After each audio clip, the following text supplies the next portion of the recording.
Chapter 1. In the imperial capital of the great empire Liang lies the city of Jinling, where the precious treasures and splendid royal aura abound, imbuing the city with a towering and steadfast magnificence that sets it apart from all others, even in its gates. Amidst the ceaseless stream of people flowing into the city, an unremarkable green carriage with twin shafts wobbled along and came to a stop a few meters away from the gate.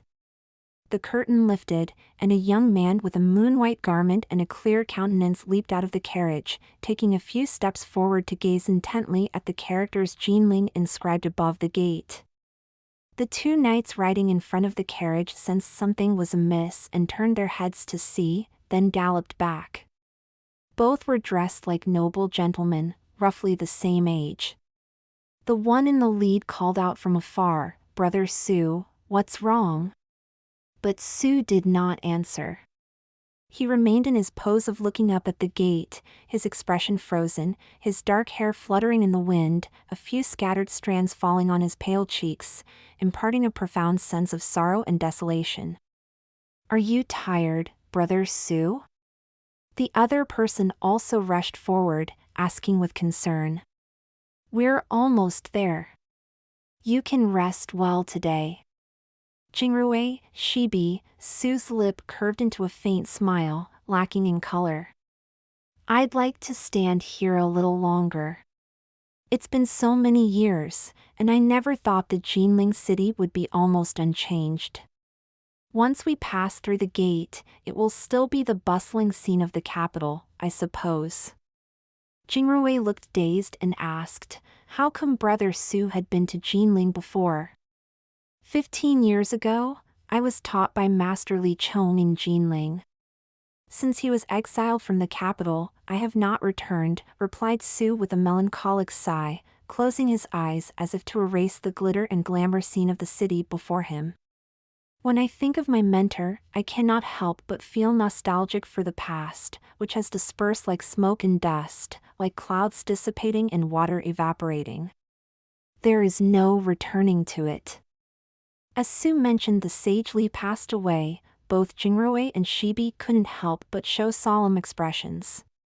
Li Chong, the master who was knowledgeable and respected throughout the land, although called to teach the emperor's sons in the palace, did not forget to set up an altar outside the palace walls to teach those who came to him, regardless of their status.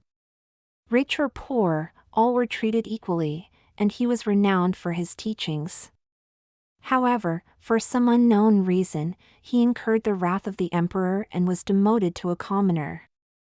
With indignant departure from the capital, he met a melancholic demise, leaving behind a great sadness in the hearts of scholars throughout the world. During their journey to Jinling with Su, both Jingrui and Shibi felt that Su had an unfathomable knowledge and must have had a great source of learning. However, they never imagined that he had been taught by the old master. If Master Li knew what was happening down here, he would not want you to grieve for him, Brother Su, which harms your health, Jingrui whispered in a comforting voice. We invited you to come to Jinling to rest and recuperate, knowing you were unwell. If you remain melancholy, we, your friends, will feel guilty. Su was silent for a moment, then slowly opened his eyes and said, "Rest assured, since we have arrived at the imperial capital, we must pay tribute to my deceased teacher's loyalty and tragic departure from the capital. But there is no reason to dwell on the past. I am fine. Let's go into the city." As the day drew near its end, the bustle of the marketplace had ceased, and the night market had yet to arise. The streets lay in a tranquil hush, and the three individuals soon arrived at the gates of a magnificent mansion, the prominent sign reading "The Duke of Ningguo" hung high for all to see.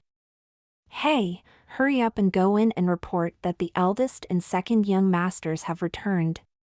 At this moment, while the household servants busied themselves with lighting the lamps, a sharp-eyed manservant caught sight of the three arrivals and immediately shouted out, rushing forward to pay his respects. The three dismounted from their carriage and went into the mansion, the host walking ahead of the guests. At the forefront of their vision was an imposing screen, upon which the words "Pillar of the Nation" were written in the emperor's own hand. "Uncle Qin, where are father and mother?" Jingrui inquired of an elderly servant who had hurried out to greet them. "The duke is in his study, but madam is staying at the princess's house tonight for a Buddhist ceremony." "And where are my own parents? And my elder brother and younger sister?" "Master Zhuo and Mistress Zhuo have already returned to Fenzhou City, while young Master Zhuo and Miss Zhuo are traveling with them." As he listened to their questions and answers, Su could not help but chuckle. "It's really quite chaotic. Father and mother, then father and mother again, and on top of that, you share no surname with any of your siblings. Jingrui's surname is Xiao, it will be explained soon after." Anyone who doesn't know would be quite bewildered. Indeed, anyone who doesn't know would be confused, but Jingrui's background is quite legendary, so there can't be many who don't know, Shibi teased. "You're always so casual, Shibi." "Call me elder brother," Jingrui retorted with a mock frown, and the three of them laughed together. However, all jests aside, the words of Shibi were indeed correct. The origin of Jingrui is so extraordinary that it involves both the noble Ningguo Duke and the prestigious Tianquan mountain villa of the martial world. It is a fact known to all and sundry in the imperial court and among the common people. 24 years ago, the Duke of Ningguo, Xiu, left his pregnant wife, who happened to be the princess of the current dynasty, to lead the troops on a campaign against the country of Western Xia. At the same time, the master of the Tianquan mountain villa, Ding Fengzhuo, also sent his pregnant wife, who was carrying his child, to Jinling to entrust her to a friend for care. He then went to Miao territory, a mysterious frontier tribe, to challenge the masters of the demonic cults. Unexpectedly, an epidemic, known to the people as the throat-locking disease, broke out suddenly. To avoid the disease, the noble and affluent people in the city left one after another and sought refuge in the nearby quiet mountain temple. By sheer coincidence, the two wives of Xiu and Dingfeng ended up living in the same temple. Due to the loneliness of the mountains, the two women became friends and found each other's personalities compatible. They often sat together to chat and play chess. One day, while they were together, they were suddenly hit by labor pains at the same time. It was a night of lightning and thunder, and the winds were howling. The servants who had come with them were in a state of panic until late into the night, when the crying of two babies could be heard almost simultaneously. The two baby boys had been born. In the midst of joy and laughter, the midwives carried the two precious little princes in a large wooden tub that had been prepared in the outer room for the baby's bath. At this very moment, something unexpected happened. Amidst the ancient temple, a hollow cypress tree was struck by lightning. A thick branch shattered with a resounding crack, crashing down upon the roof of the birthing chamber. In an instant, the tiles shattered, the beams twisted, and the window frames shook loose. The fierce wind howled in, snuffing out every candle flame and filling the room with piercing screams. The guards and maidservants frantically rushed to rescue the two noble ladies, and the startled midwives scrambled to extract the infants from their wooden tubs before escaping from the scene. Fortunately, no harm befell anyone, and after settling the two noble ladies into new rooms, everyone breathed a sigh of relief. However, they soon discovered a significant problem. The two male infants, carried out in the dark, were stark naked and identical in appearance. Both were wrinkled and wailing, their weight and features resembling each other so closely that it was impossible to distinguish which one belonged to Lady Xia and which one belonged to Lady Zhuo. The situation grew even more grave the next day, as one of the male infants perished. Lady Xia, being the reigning princess, could not avoid involving the current emperor in the matter. He issued a decree requiring both families to bring their infants to the palace, where the imperial physicians would use an ancient blood test to identify the true parents. However, to everyone's surprise, the blood of the two infants merged together without distinction, and even after examining the facial features and contour characteristics of both sets of parents, the emperor realized that the situation was intractable. Both Xiyu and Dingfeng were tall, with clear and distinct facial features.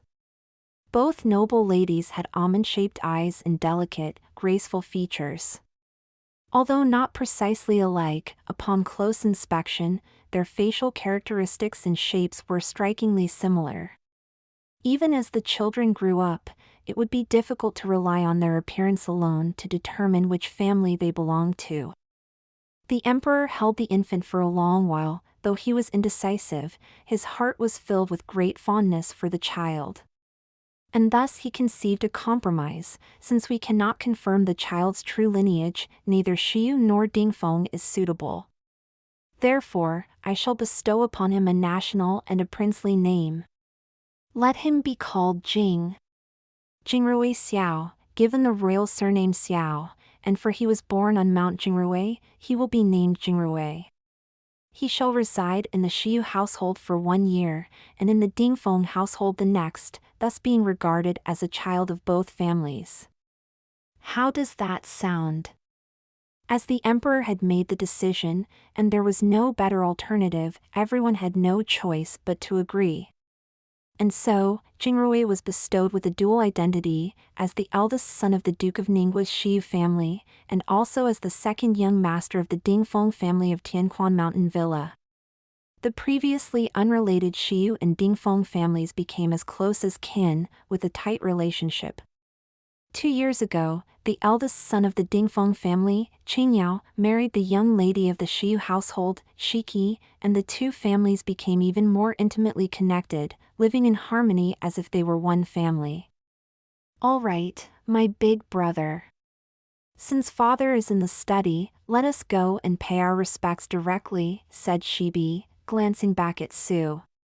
Would brother Su like to come along? Su smiled and said, since we are guests, we must pay our respects to the host. The two brothers accompanied their guest, one on each side, with gentle smiles as they made their way through the second gate. The servants along the way could tell from their demeanor that an important guest had arrived, but upon seeing the visitor's simple white attire and unassuming appearance, they could not guess his identity. As was customary for noble families, unless it was to welcome a royal edict or someone of higher rank, one would not enter the main hall through the central door. Therefore, the two brothers led their guest directly to the East Hall. Although it was still daylight outside, inside the hall, the candles were already lit, and a man holding a book was walking on the polished marble floor, lost in thought. Upon hearing the sound of someone entering, he stopped, turned around, and his long beard swayed without the slightest breeze.